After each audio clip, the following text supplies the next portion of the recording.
Mtazamaji, moja kwa moja kutoka studio zetu, karibu sana. Hizi hapa ni taarifa za Kirk Machweo. Imegonga saa 1 saa za Afrika Mashariki. Jina langu ni Aidah Munzatsi. Kumbuka tunakujia vile moja kwa moja kupitia mitandao yetu ya kijamii Facebook na YouTube, tukipatikana kwa jina Kirk TV Kenya. Na tunaanza taarifa zetu kwa kukupeleka moja kwa moja katika bunge la kitaifa, ambapo mjadala wa kifedha wa mwaka 2023 unajadiliwa, na naarifiwa kuwa hadi kufikia sasa wabunge kutoka pande zote mbili, ikiwa ni upande wa Kenya Kwanza pamoja na ule upande wa upinzani, kwa sasa wanapiga kura, wakipigia kura vipengee mbalimbali vilivyowasilishwa mchana wa leo. Tuvuke moja kwa moja hadi bungeni tufahamu ni yapi yanajiri upande huo. Mkwana Titus Kamala,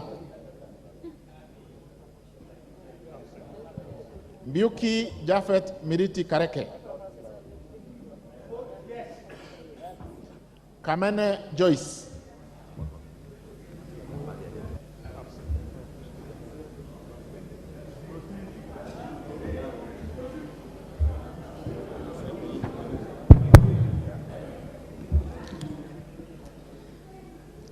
I vote no. Mule Caleb Motiso,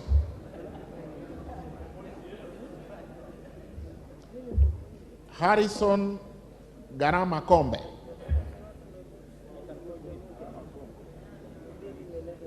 George Aladwa Omwera, Susan Dunge Kiamba,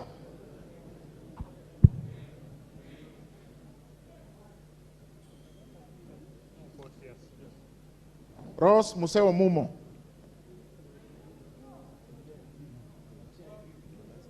she's okay. Can we repeat? Yes. Okay. I vote no.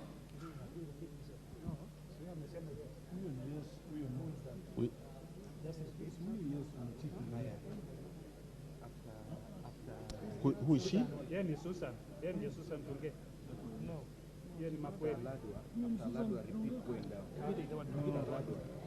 I am going to repeat 181, Makueni, Kiamba Susan Ndunge.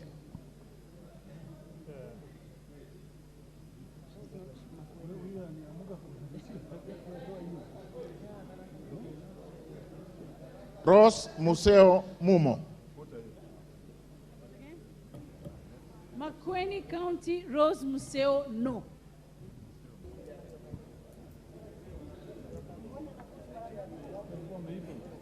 Moses Malulu Injendi.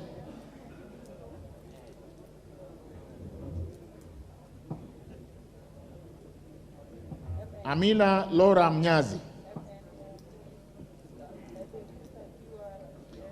Bashir Sheikh Abdullahi. Khair Kasim Sheikh. Abdirahman Hussein Waitan Muhammad.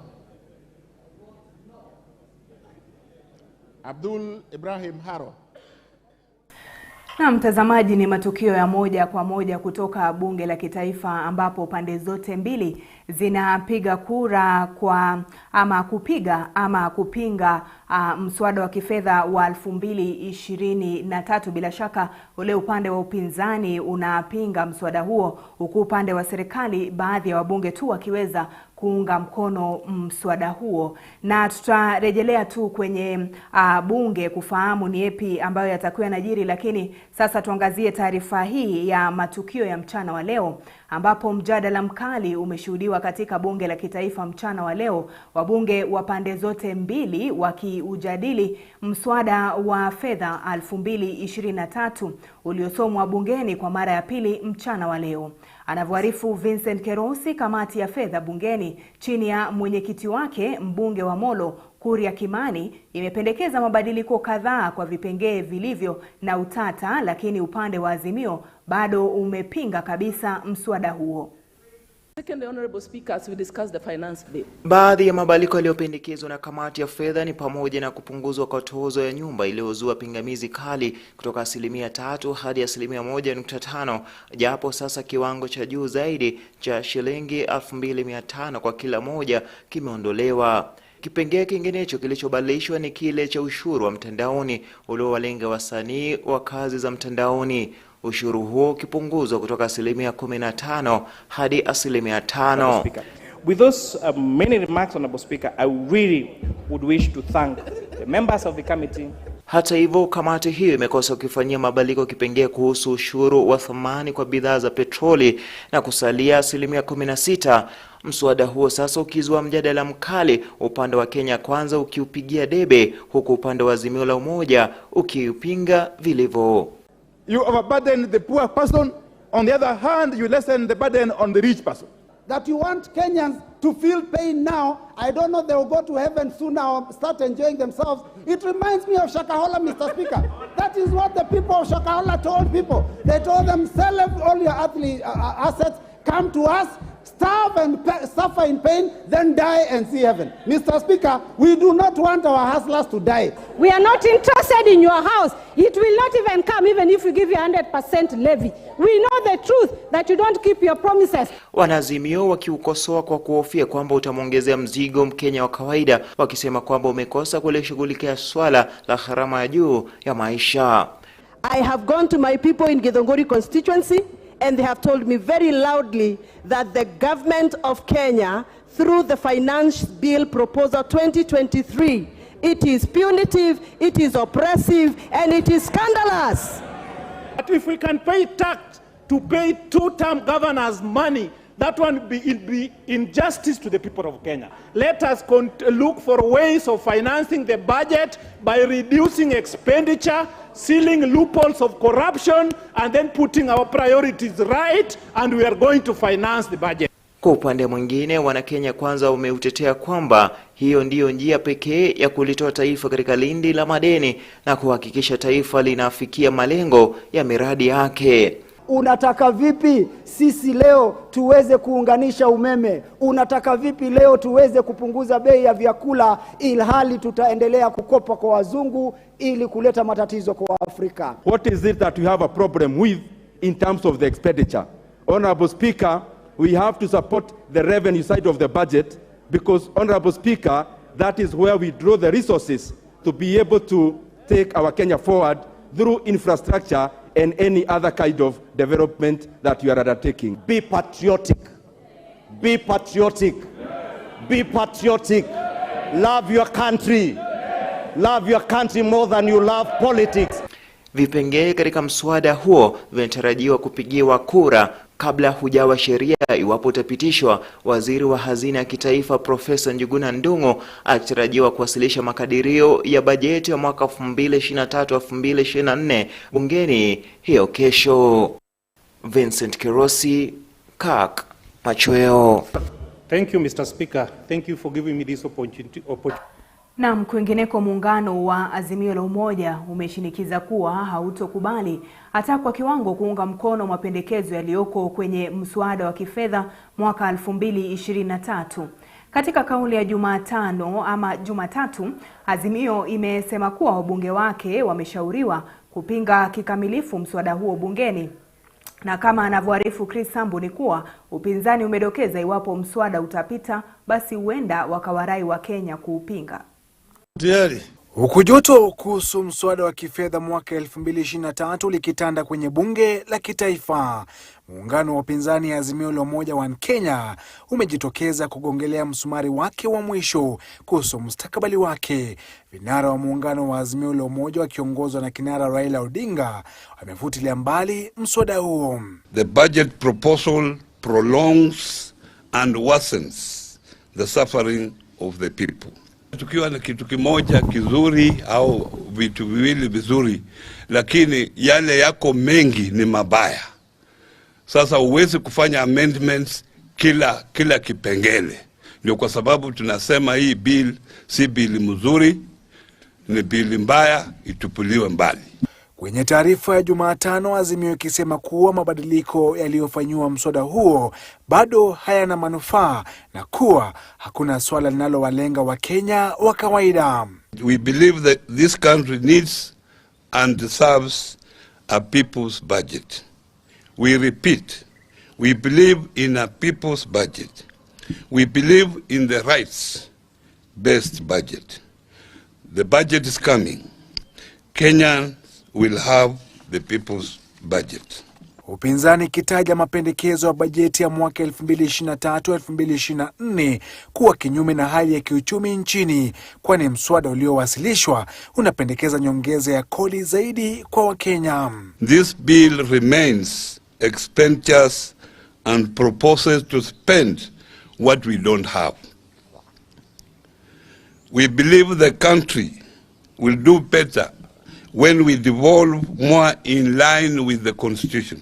Huku mswada huo tayari ukiwa bungeni na kukodolea macho kuidhinishwa, ikizingatiwa idadi ya wabunge walioko upande wa serikali, Azimio imetangaza kuwa imewaagiza wabunge wake kutolegeza kamba katika kupinga mswada huo.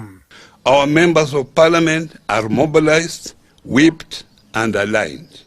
They will reject this anti-people bill. We now appeal to you, the Kenya Kwanza MPs. We know that in your hearts of hearts, you know the budget is wrong. Mapendekezo yaliyozua upinzani mkubwa licha kufanyiwa marekebisho, Azimio ikishikilia kuwa hakuna kinachowafaidi wa Kenya kwenye mswada huo. We appeal to Kenyans to be on standby and the lookout in the event they run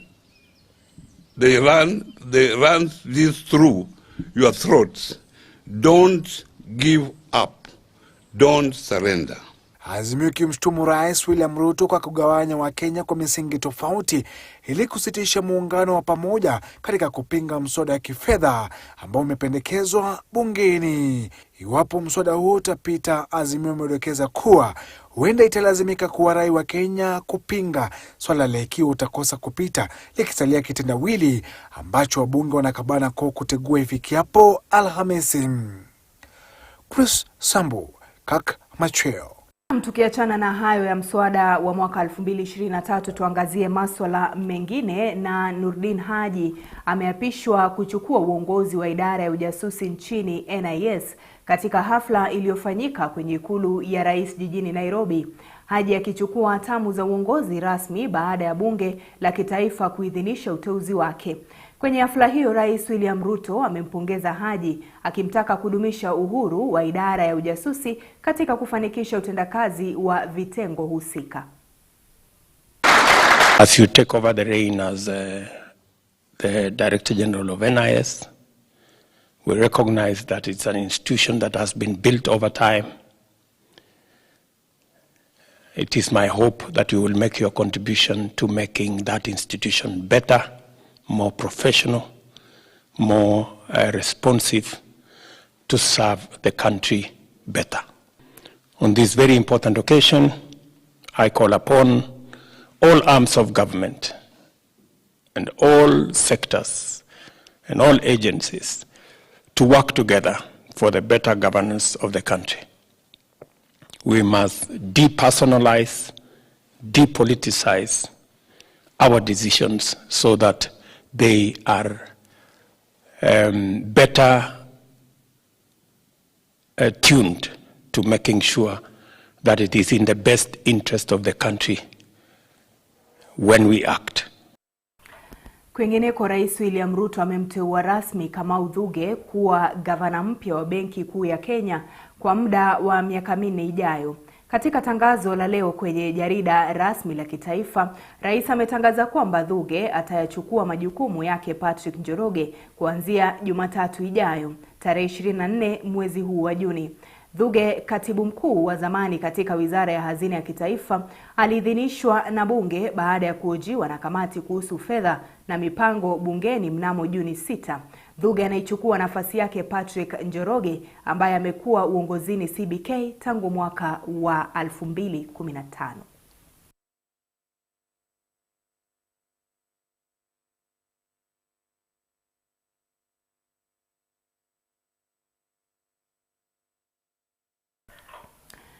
Na kwingineko, takriban Wakenya milioni 7 wanaishi katika makazi duni humu nchini, huku asilimia 34 wakiishi mjini, na kuwa itimiapo mwaka wa 2050 asilimia 50 ya Wakenya watakuwa na makazi mijini.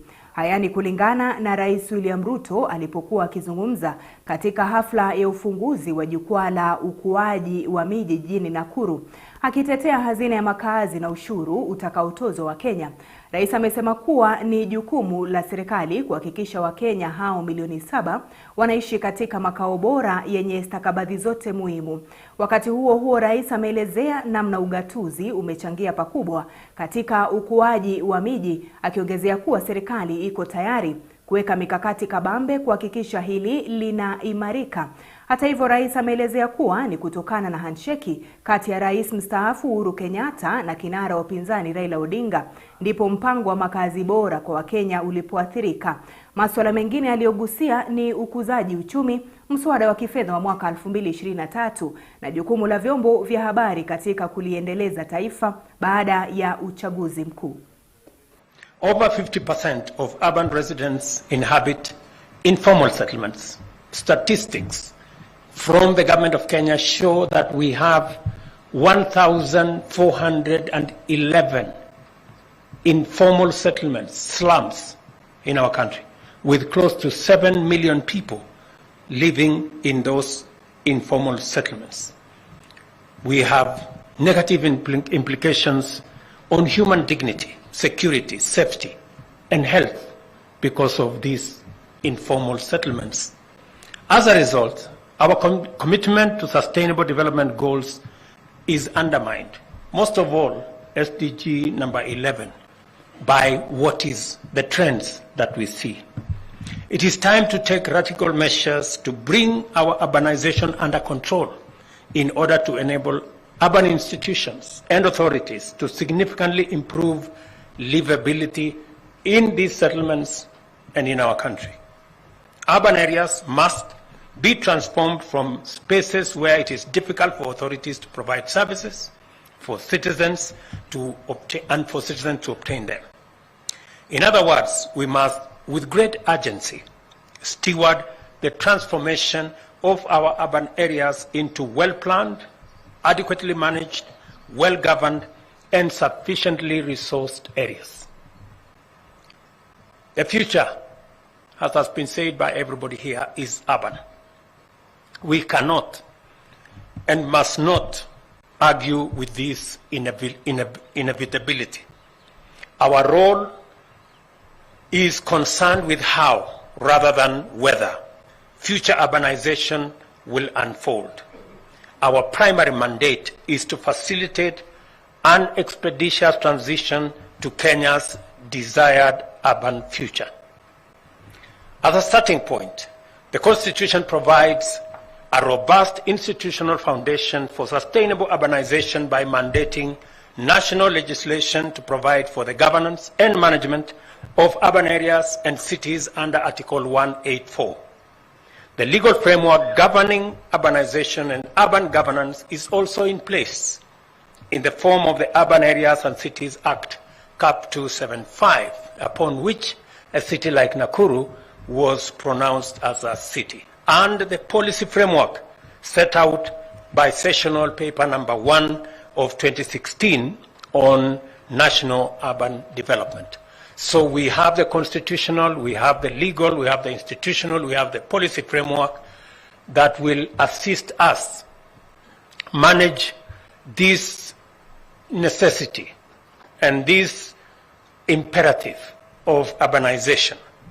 The primary barrier to the implementation of our urban governance and management framework lies in the need to harmonize it with the County Government Act as well as the Physical and Land Use Planning Act, together with a review of the urban development policy. All those have to be brought in line and to speak together and to synergize so that national legislation, county legislation, the County Government Act speak to the same thing, because urbanization is with us for the present and for the future. Na kwingineko, naibu rais Rigathi Gachagua hii leo amefanya mkutano na mawaziri katika makao yake Karen jijini Nairobi. Utathmini wa maamuzi mbalimbali yanayofanyika katika wizara za humu nchini katika kila kiwango ndio baadhi ya masuala yaliyojadiliwa kwenye mkutano huo wa leo asubuhi. Mkutano huu ulilenga kuhakikisha kuwa wizara zote zinatekeleza majukumu yake kulingana na ajenda za serikali ya Kenya Kwanza, vile kuziba mapengo iwapo kuna yeyote.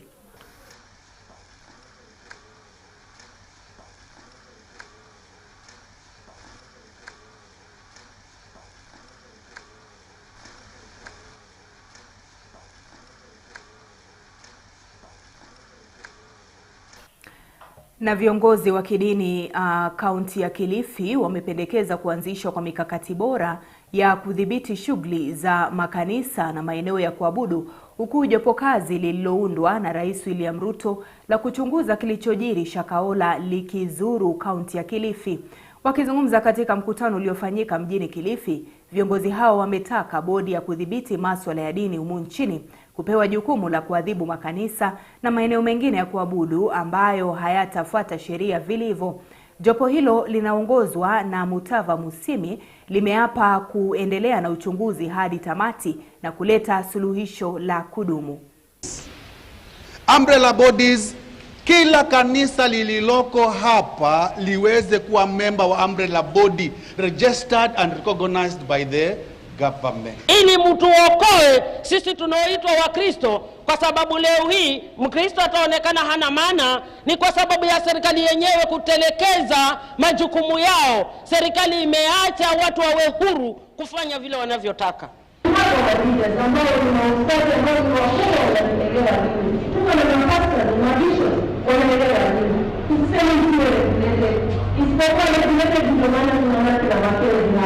Wangetueleza kwa sababu za kuandika why they don't want Pastor Ezekiel to present his views, because we have been here since 9, nobody has allowed us to talk, and when now we found out that we cannot be able to put our views, we started collecting our views by recording the proceedings. We were denied that right. Need to be able to show us that they are clean and can be able to handle such a task without being biased, with integrity and with standards that they have set. Na chama cha wakuu wa shule za sekondari Kenya pamoja na gavana wa Murang'a Irungu Kang'ata wameiomba serikali kuu kusambaza fedha ama pesa za kufadhili masomo ya wanafunzi katika shule za serikali. Wakuu hao wa Kesha wamesema kuwa kucheleweshwa kwa fedha kutoka kwa serikali kuu kumeathiri masomo hasa katika shule za kutwa. Gavana wa Murang'a Irungu Kang'ata amesema kuwa atahakikisha kila mwanafunzi anafaidika na mpango wa Nyota Zetu, anasoma bila matatizo yoyote. Hadi kufikia sasa shule 4,000 zimefaidika na mpango huo. Lakini tunaendelea kupatiana services kwetu. Tumekuja na njia mbadala. Maombi yangu ni warudi vile ilikuwa hapo bereni. Itaboresha masomo yetu ndani ya darasa na nje, ile tunaita co-curricular activity, na bado itatorea wasasi mzigo mkubwa wa kila wakati wasichana na vijana kuambiwa waende nyumbani kuleta karo ya shule. Nashukuru sana siku ya leo kwa sababu tumepokea pesa kutoka kwa county government. Sisi wana Kahuhia Girls tunashukuru kwa sababu hiyo pesa itatusaidia kuoffset madeni ambayo tumekuwa nayo, hasa kwa sababu ya kuongezeka kwa bei ya chakula na pia kuongezeka kwa mambo mengi kama stima. Na mtazamaji, kutoka kwa meza hii ya Kirk Machweo ni hayo tu tulikuwa tumekuandalia mimi pamoja na wanahabari wenza. Jina langu ni Aidah Munzatsi. Kwa heri.